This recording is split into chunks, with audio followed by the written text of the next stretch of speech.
전립선 비대증하고 우리가 무서워하는 전립선 암 이게 이제 좀 구별을 좀 하고 싶잖아요. 네. 어떻게 구별을 하느냐? 아까 말씀드린 직장 수지 검사를 통해 가지고 이제 만져보면은 이게 전립선 비대증 같은 경우는 굉장히 소프트해요. 부드럽게 만져지는데요. 네. 암은 굉장히 딱딱해요. 아. 그다음에 있는 위치도 저 위에 이제 그림에 나오는 위쪽이 이제 갈색 그림이 방광이거든요. 그 아래에 이제 전립선이 있는데 전립선 비대증 같은 경우는 저 요도에 있는 중앙부에 위치 많이 생기고요. 그 바깥에 말초부에 저렇게 생기는 것이 전립선 암이 조기에 많이 생긴다고 해요. 위치도 좀 틀리죠. 네. 그다음에 결정적으로 전립선 암은요. 피 검사를 통해서 PSA 검사라고 하는데 프로스테틱 스페시픽 엔티젠이라고 전립선 특이 항원 검사를 하게 되면은 저 수치가 높아져 있어요. 그러면은 아주 쉽게 구별할 수 있는데 물론 저 수치가 전립선 특이 항원 저 수치가 암에서만 높아지는 건 아니고요. 네. 전립선 염에서도 높아질 수 있기 때문에 꼭 암은 아니고 뭐 그런 경우는 전립선 생검이라고 해서 조직 검사를 통해서 이제 확진을 받으실 수 있는 거죠. 간단하게는 뭐 혈액 검사 그리고 이제 그 다음으로 초음파 검사가 예. 있고, 네, 그 뒤에 이제 또 조금 더 정밀하게 검사를 해서 나누어진다. 예. 그러면 이제 전립선 비대증의 그 수술 치료에 대해서 다음 좀 내용이 준비가 되어 있는데 어떻게 예. 좀 수술을 해가지고 그래서 치료를 하게 이제 되나요? 저희가 전립선 비대가 되면은 저렇게 이제 수술하는 경우는 요즘 잘 좀 심하지 않으면 안 하죠. 비교적 이제 처음에는 이제 약물 치료를 좀 이렇게 하게 되거든요. 이제 실패했을 경우에 수술적으로 하는데 보면은 대개 이제 전립선을 수술적으로 이제 절제하는 방법도 있고요. 요즘은 홀륨 레이저라고 해서 이제 정화시키는 방법 또는 저거를 갖다 응고시키는 방법을 쓰고요. 네. 물론 뭐 에탄올 같은 것도 주입을 한다고 하는데 저거는 나름대로의 약간 부작용이 있어요. 그래서 일차적으로 선택할 방법은 아니고 제일 먼저는 이제 약물을 이용하는 방법을 이제 우리가 시행해 볼 수 있겠습니다. 네. 그 약물적으로는 아까 말씀드린 전립선 자체 크기를 좀 줄이고 싶은 거예요. 네. 줄이고 싶으면 압박을 좀 덜 받을 테니까. 근데 좀 제가 설명을 이렇게 드렸는데 아까 남성 갱년기라 그러면 테스토스테론이 줄어들어서 남성 호르몬이 줄어드는데 그러면은 남성 호르몬이 줄어들면 전립선도 줄어들어야 되는 거 아니야? 이렇게 생각할 수 있잖아요. 근데 남성 호르몬이 테스토스테론이 줄어드는 만큼 그것을 아까 활성형으로 바꾸는 전립선에서 바꾸는 5알파 리덕타제라고 하는 효소가 있어요.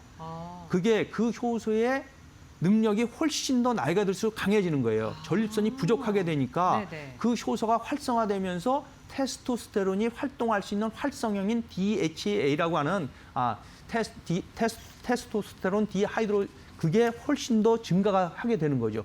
그 물질을 차단하는 그런 약물을 쓰게 되는 거예요.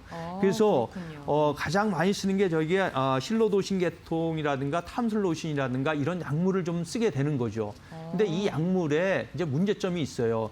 이게 이런 피나스트로이드라든가 두타스트로이드 이런 약물 그 탈모 치료할 때 많이 쓰잖아요. 근데 이거는 문제가 뭐냐면은 그 정자 생성 능력을 좀 감소시켜요. 그렇게 되면은 사정량이 좀 줄게 되거든요. 그래서 이 약이 전립선 크기를 억제시키는 좀 줄어드는 데는 효과를 보지만은 그런 문제가 있기 때문에 또 다른 방법으로 이 방광의 그 괄약근을 이게 풀어주는 그러면은 소변이 좀 요도 쪽으로 잘 나오는데 네. 그렇게 이제 할 수 있는 약으로다가 알파 차단제, 교감신경 차단제를 써요. 그런 약들이 아까 말씀드린 실로도신이라든가 탐슬로신 같은 약을 좀 쓰게 되는 거죠. 근데 이거의 문제점은 한 5 내지 10%에서는 역행성 사정이라고 들어보셨을 거예요. 네. 우리가 이제 사정이 되게 되면은 이제 요도 밖으로 배출이 돼야 되는데 거꾸로 이것이 방광 쪽으로 역류를 하는 거예요.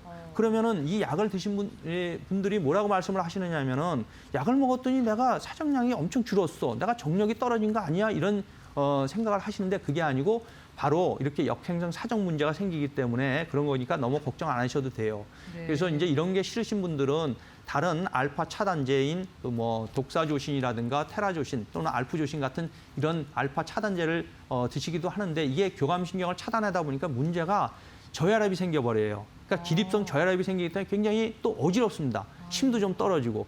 그래서 전립선 약을 드신 분들이 이게 역행성 사정 문제, 또 저혈압 문제 이런 거 잘 생각해 보시고 또 그거 아니면 아까 말씀드린 환원 효소를 차단하는 피나스트라이드나 두타스트라이드 이런 약을 사용해 볼 수 있고 그래도 해결이 안 되면 아까 말씀드린 수술적으로 접근하는 이런 방법이 있겠습니다. 네.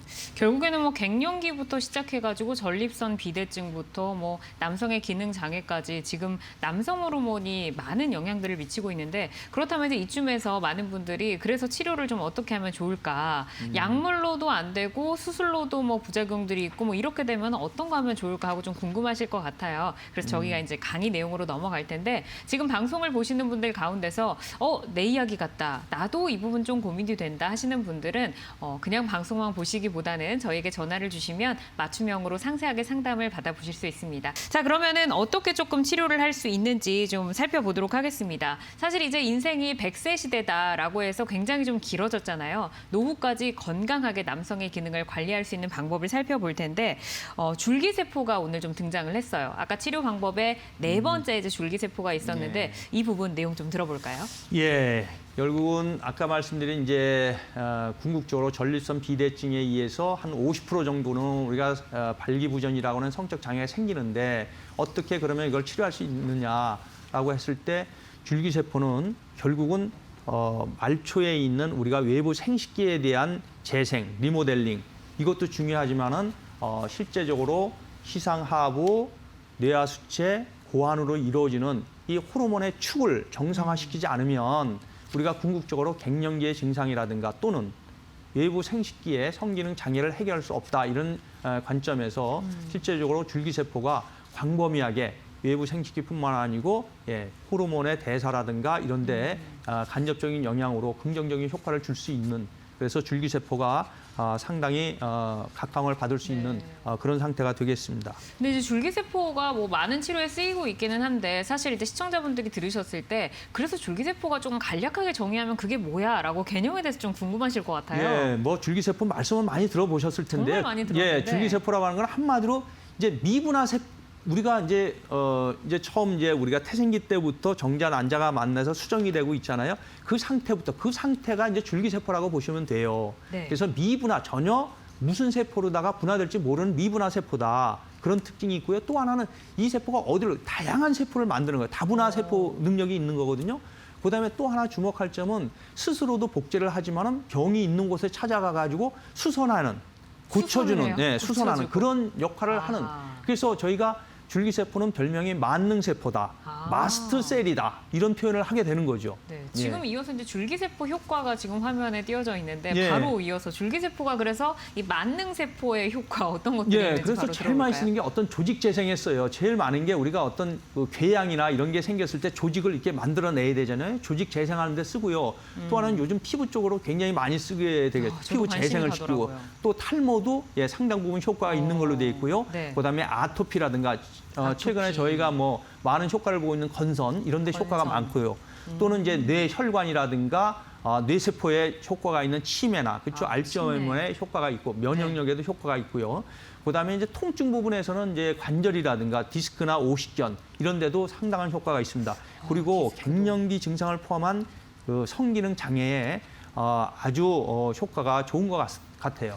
네, 줄기세포가 이제 뭐 피부 재생만 저는 이제 좀 많이 들었었는데 오늘의 이 주제인 남성 성기능 장애에도 이렇게 좀 치료 효과가 있다라고 말씀을 해주셨는데 갱년기 남성 기능 개선에 줄기세포가 어떻게 뭐 어떤 복제를 이뤄내서 어떤 효과를 주게 되는 건가요? 예. 주로는 저희가 생각하기에는 주로 줄기세포뿐만 아니고 줄기세포를 도와주는 혈소판이라든가 또 면역에 관계된 백혈구, 그다음에 아픈 곳까지 줄기세포를 잘 인도해주는 SDF1알파라고 하는 또 줄기세포가 잘 자랄 수 있는 성장인자 이런 것들이 어떤 우리가 필요로 하는 외부 생식기라든가 호르몬 쪽에 아주 긍정적인 영향을 줘서 증상을 개선시키는 효과가 있지 않나 이렇게 생각이 듭니다. 네, 그러면은 이제 줄기세포를 우리 몸에서 빼가지고 그 치료를 하는 거죠? 예, 그렇습니다. 어떻게 빼가지고 이게 치료를 예, 해나가게 그래서 되나요? 줄기세포를 이제 채취하는 방법은 저희가 뭐 여러 군데서 얻을 수가 있어요. 제일 쉽게는 자기의 본인의 혈액에서 얻을 수 있겠고요. 또는 네. 본인의 지방이라든가